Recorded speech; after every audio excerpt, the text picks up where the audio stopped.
This is Reilly-Boccia with Champion Fast Pitch Development.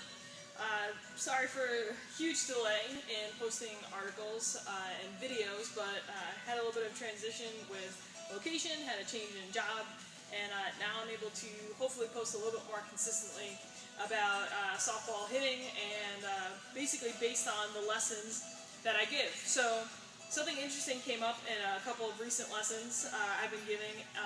If you look at one of the first videos I posted about how to set up to a tee, one of the main things that I spoke about was getting checked in to a pitcher to try to simulate how you'd be standing in a game in the batter's box. As we know, no one steps up to the batter's box and stares directly at the tee. We always stare at a pitcher. So when we hit off a tee or when we do any type of soft toss, we should always get checked in with both of our eyes facing the direction of the pitcher.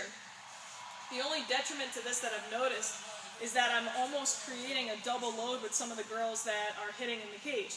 And what I mean by that is that they're so used to being here loading and hitting that when they get to here, they still load and then they load extra to pick up the ball.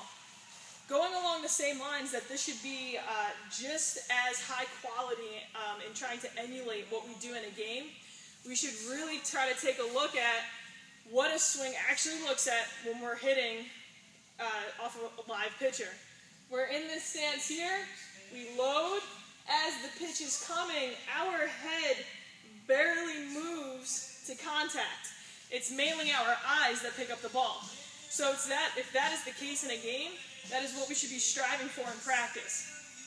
So, one way in order to prevent that is one, to just be aware of it. Making sure the hitter sees that they should never square up to the tee or the ball in practice is rule number one. The second thing to look for, a lot of times my hitters will, because of this, will wind up and end up spinning off the ball, or they'll dip their front shoulder and end up, as a reaction, coming underneath the ball. So, premature rollover, kind of little bloopers that look like they're being hit and spun off of are two indications that the hitter is winding up with that extra load after being checked into the swing. So again, something to look for when getting checked in. Trying to make it as game-like as possible. The hitter is in the stance, they're looking for a pitcher, and they don't pick up the actual ball until they would as if they were facing a live thrown pitch. Their head should remain fairly consistent, their shoulders should not be excessively rotating or dipping, and they'll be able to hopefully get high quality cuts off of a tee in practice that will translate to themselves in the game. This is Reilly-Boccia with Champ Fast Pitch Development, working at Athletes Warehouse in Pleasantville, New York. Thanks for your time.